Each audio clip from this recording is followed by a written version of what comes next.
I was informed by a close friend that my wife of 21 years was cheating on me. My buddy Bruce called me at work and told me that he had just seen my wife Libby walking hand in hand to a cheap hotel on the outskirts of our town. He said he took some pictures on his phone. Of course, I didn't believe it at first.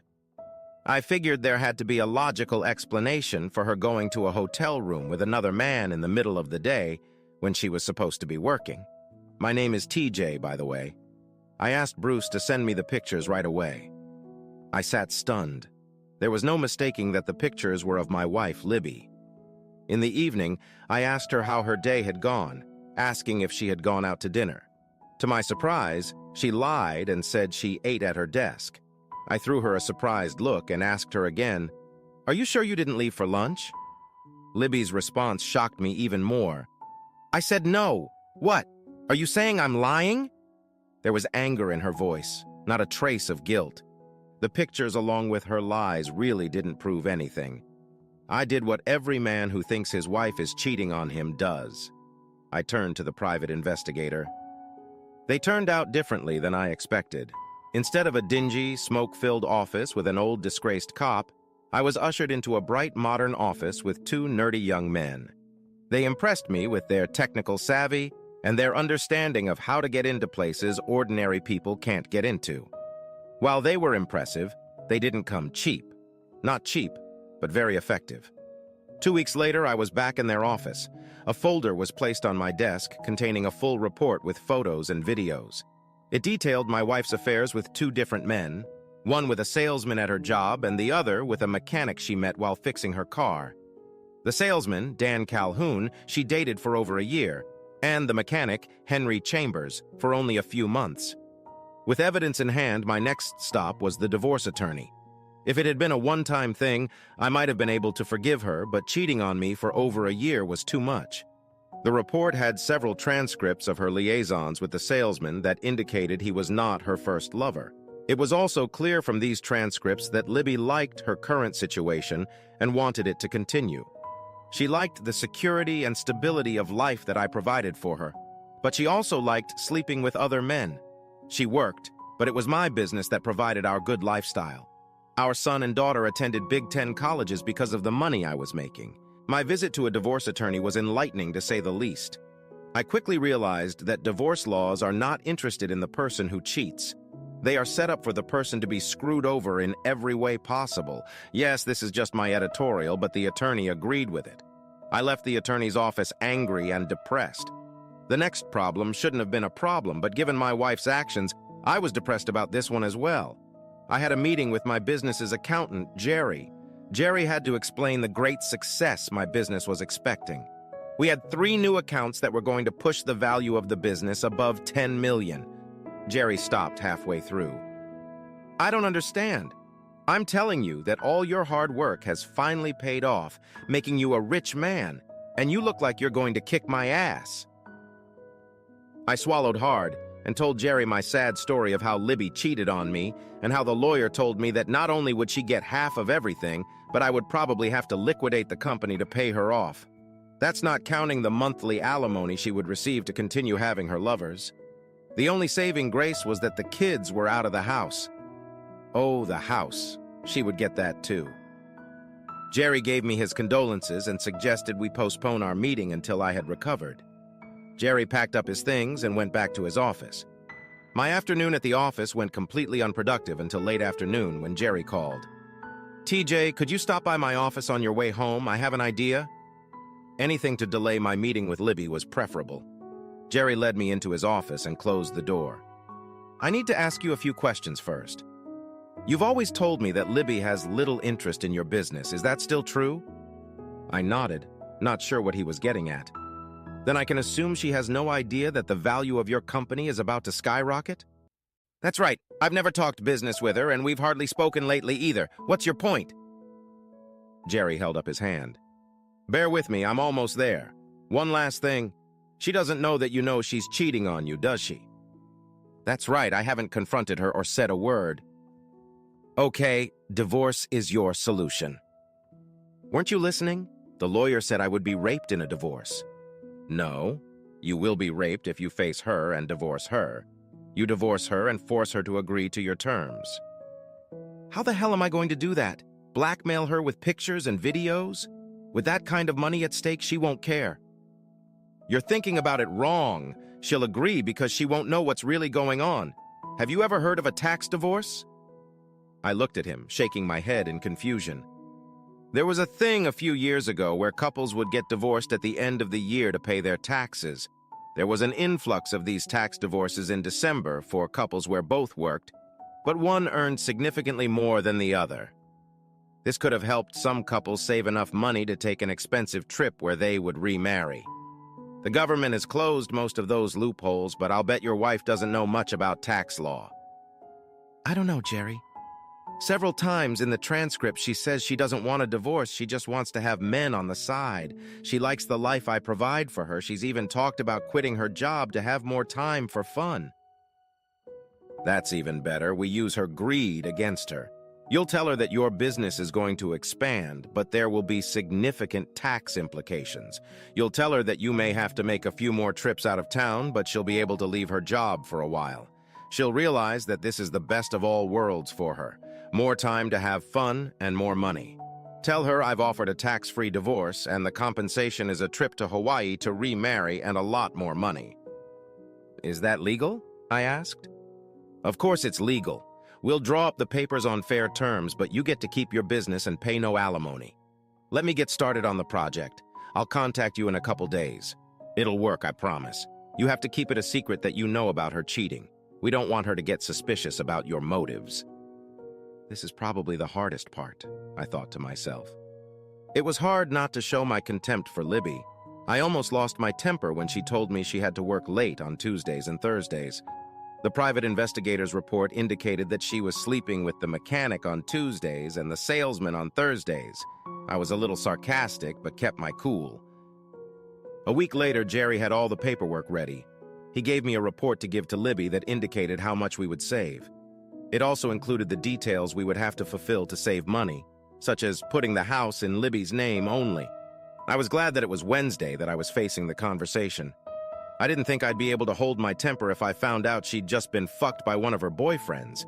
I was sitting at the kitchen table with 3 folders on the table when she walked in. Honey, we need to talk. I knew those words would get her attention. The pale, shocked look on her face told me I was right. Libby eyed the folders apprehensively. Is something wrong? She asked in a trembling voice. I picked up the first folder and opened it. No, it's good, but I want you to hear me out before you say anything. My company's business is going well, but it's about to get even better. You know I've been able to provide well for our family, but I've always had to put most of the profits back into the business. Now we are on the verge of making it all pay off.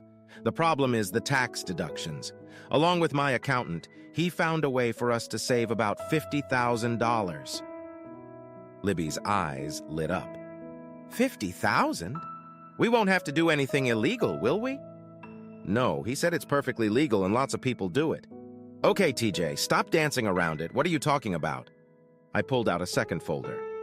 It's called a tax divorce. Libby gasped. Just hear me out. A lot of people do this. It fixes the marriage penalty. In our case, the new income will bring a big penalty. Jerry said a lot of his clients get divorced in December and then use the money they saved to go on an exotic vacation in January to get married again. They've changed some rules that say you have to stay divorced for 6 months or it's fraud. Jerry added this just in case Libby typed tax divorce into Google because it was a new government condition. Libby had a shocked look on her face. We had to start dealing with the aftermath. We would only be divorced on paper. Jerry said we might have to stay divorced for the whole year to get a tax break for the second year, which could be substantial.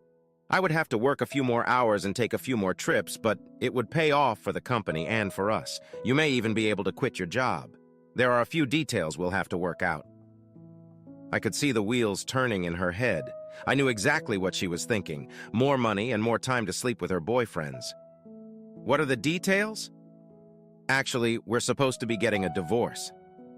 I picked up the third folder. We'll have to divide our assets. I quickly deeded the house to you and then split our bank accounts. I'll transfer all utilities into your name, but the payments will go into my account. Nothing will change, but we'll have more money. Libby started to speak with a strange expression on her face, but I quickly stopped her by jabbing my finger in her direction. Look, I know how much our marriage means to you. We don't have to do this. We can just pay the extra taxes. At that moment, I realized I had her in my grasp. No, I think that's a good idea. I don't like the thought of us getting divorced, but if it's just on paper, it'll be worth it. I struggled to suppress a smirk. I don't want to rush you into this decision, but Jerry said we have to act fast to make it work. We have to sign the petition and those permits, and he'll do the rest. Jerry said you need to read everything before you sign. I have a trip that starts this Friday and will last through the weekend. I knew this would be a deal breaker for my loving, cheating wife. Libby picked up the petition folder. I think this is a good idea. I'll read it and sign it so you can have your accountant come in.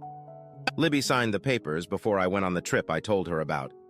It wasn't a business trip, but I needed time to set things up and see if she had fallen in love with her boyfriends. I had installed hidden cameras in the house to record her actions. True to her mechanic nature, she was sleeping with her on my bed within an hour of my departure. The divorce went as planned and not much changed in our lives except for the complete cessation of our sex life. Libby asked about it a couple times, but I always blamed it on stress from work and new bills. She didn't push for it since she was getting everything she needed from her two boyfriends. I watched Libby and her actions in our bedroom. Not that I wanted to see her having sex with other men. I had already developed an immunity to that. I needed to know if she had figured out my plan. The divorce became final when the judge signed the decree a week after we filed it, but there were restrictions on when it could be changed and why. Jerry said we had to wait 180 days before doing anything permanent. As we approached the 180-day divorce deadline, I wanted out. I sat down at the table with Jerry to determine the best exit plan. Yes, I wanted out, but I wanted to humiliate her along the way. I wanted her infidelity exposed in the most public way possible. Look, TJ, if you reveal that you knew about her infidelity before the divorce, she can convince the judge that the tax divorce was just a sham to keep your money from her, Jerry said. But she's the one who cheated. Shouldn't she be punished? You don't want to risk it, do you?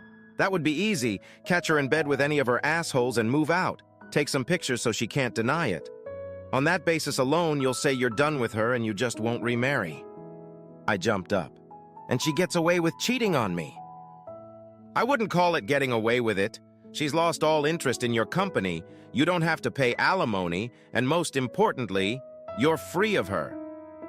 No, there has to be a way to burn her without jeopardizing the tax divorce. Jerry held up his hand. Wait, you have plenty of videos of her having fun after the divorce, right? I nodded. Use that to publicly announce that you're not getting remarried. Shut down the house's communications and stop her cash flow. Drop a bomb on her lovers and their wives and just sit back and watch the fireworks. I can say I discovered her cheating after the divorce and still set her on fire. TJ, now would be a good time to undercut her. We have the first of 3 big contracts coming up. You're going to be very rich. I say we find a place to live and then move out. Leave her hanging for a week or so, then drop her a bomb. You need to decide if you're going to let your children know what's going on. They are the hardest part of the equation. When they find out about her deception, I think they'll be on my side. She constantly preached to them about honesty and loyalty while they were growing up. She made a big deal to our daughter by ratting her out to her then-boyfriend for going to a concert with another boy. As Libby told her, dishonesty in a relationship means the death of that relationship. Jerry grinned. Gosh, what a hypocrite. I think you're right. Your daughter will hate her when she finds out. One last thing, you know you don't have to do anything to break things off with Libby. It's already done, you're not married, and the court order is final. Stop paying her bills for a house you don't own and be done with it. I finished my meeting with Jerry, intending to proceed with my divorce from Libby. I was already looking for a place to live, and I had a nice apartment just waiting for me to pull the trigger. In a week, I was ready to move out of my former home. It was important for me to meet both of my children before the bomb hit the ground. Both were living on their college campuses taking summer classes. My son, Derek, was quick to take my side. He was very angry at what his mother was doing and had done, but agreed not to say anything to her until I moved out. Jennifer, my daughter, was not so quickly convinced. Her problem was that she couldn't believe her mother was capable of such a thing. She didn't believe her mother could cheat on me, given all her sermons about honesty and fidelity. I hated to do it, but I came prepared. I showed my daughter ample evidence to prove her mother's deception. When she saw the videotapes, she became very angry. Jennifer wanted to confront her mother herself. All I had to do was convince her to keep quiet until I moved out of the house. Once I got back to town, the news was very good. The second contract was ready, and I signed the lease for my new apartment. The furniture will be delivered in 2 days. In 2 days, I would start dropping bombs. The first order of business was to move out of the house. While Libby was at work, I accomplished this task easily enough. With the help of a rented truck and a few buddies, I took everything I wanted out of the house. I didn't take any furniture, just my belongings, toys, tools, and clothes. I put away the cameras I had set up around the house. Libby had gotten so used to my absence that she didn't notice me being gone for a few days. It was the second part of my plan that made her notice that my stuff was gone. The second part of my plan was to blow up her lovers. The wives of the mechanic and the salesman had received untraceable emails with video files of their husbands sleeping with Libby. I felt sorry for what these families would suffer, but I wasn't the one who started this. I would end it. 30 minutes after I sent the emails to the wives, Libby called, leaving a message for me to call her. She assumed I was still out of town. In the evening, the calls became even more frantic. She realized that my clothes and other belongings were missing. I continued to ignore her calls and texts. Both of my children called to say that their mother had called in a panic, wanting to know if they had heard from me. Both covered for me, saying they hadn't spoken to me in a while. They each tried to get her to tell them what was going on, but she wouldn't give any information. She wouldn't even tell them why she was looking for me. I let her wait another 2 days with no communication. Even though it was Thursday, I figured she would be home alone after I dropped bombs on 2 of her lovers. My God, TJ, what are you doing knocking on the door of your own house, and where have you been? I've been calling you for days. No, Libby, this is your house. After our divorce, you have every right to it. Can I come in? Yes, of course, come in. What is this nonsense you speak of? We need to talk about when we're going to get married again. I'm tired of this whole fake divorce game. Okay, that's what I want to talk about too. Our divorce is quite real and quite legal, and you seem to be taking full advantage of it. There was fear in Libby's eyes, but she was indignant. What does that mean? I told you I'm done with this nonsense and ready to renew our vows. I couldn't help myself and burst into laughter. Stop laughing. Where did all your stuff go? Oh, you noticed. I moved out. I got tired of sleeping in the bed you have your lovers in. Libby sighed. Please, like you said, let's stop these games. I know you sleep with 2 different men on Tuesdays and Thursdays and when I'm out of town. I don't think we're legally married, so technically you're not cheating on me. But as a result of your activities, I've reconsidered my decision to renew our marriage vows. I think we're better off staying divorced. That's why I moved out. Shock and anger filled Libby's face. What? No, that's not the way it works. We're married, and this tax divorce thing was a sham. I'm going to court. We're married, for crying out loud. Again, no, it's perfectly legal. You signed it in front of a judge. I suppose you could claim you committed fraud on the court, but that would be a felony. I won't support you if you admit to the crime. To hell with that, I know what you're up to. Somehow you found out about me and Dan and came up with this whole tax divorce scheme to cheat me out of my stake in your company. Well, that's not going to work. My God, Libby, are you telling me you cheated on me while we were married? You know very well that you cheated. I know it was you who told their wives. I hope you're happy you ruined 2 marriages with your little anonymous letters. Both of them have been kicked out of the house and are facing very difficult divorces. Both of them? Oh my God, there are 2 of them? You cheated on me with 2 men. Anyway, our divorce is legal. You can spend all the money you have to try to get it annulled, but I think you're wasting your money. You might want to think about what you are going to tell our children about your cheating. I think they are very disappointed in you. You son of a bitch, you told them, didn't you? Why the hell would you do that? Yeah, I don't know what you're so upset about. I should have told them why we weren't getting remarried. Cut the crap. We are married and intend to stay that way. It's over with Dan and Tim. It didn't mean anything. I love you. I know I've made some mistakes, but I want to do everything in my power to be the best wife I can be. Libby, that's wonderful. I'm so glad you realize what you did was wrong. Your next husband will benefit from your experience. By the way, I haven't told your parents yet. I'll let you tell them unless you want me to do it too. My mom was shocked. She couldn't believe you were such a slut. I had to show her some tamer videos to make her believe me. She wanted me to tell you that you wouldn't be invited to Thanksgiving or Christmas or anywhere. She said she'd punch you in the face if she ever saw you again. Libby babbled on about me leaving our marriage and begged me to give her another chance. I left the house and she was crying and cursing at me at the same time. Libby tried to get the divorce decree reversed. When that failed, she filed a lawsuit to modify the terms of the divorce. It was comical to watch her argue in open court to the judge that I knew she had been seeing 2 men for a year before the divorce and that I had made up the tax divorce to cheat her out of her share of my money. She seemed to forget that her parents and our children were in the courtroom when she made these statements. When the judge ruled against her, he lectured her about cheating and blaming others for her own problems. After the hearing, my parents gave her a scandal about her cheating with 2 men while we were married. Apparently, she told them that I left her for another woman and tried to cheat her out of her business. It ended with her mom punching Libby in the face. Libby turned to Jennifer and Derek, who turned away from her mother. Neither of them wanted anything to do with her after the hearing.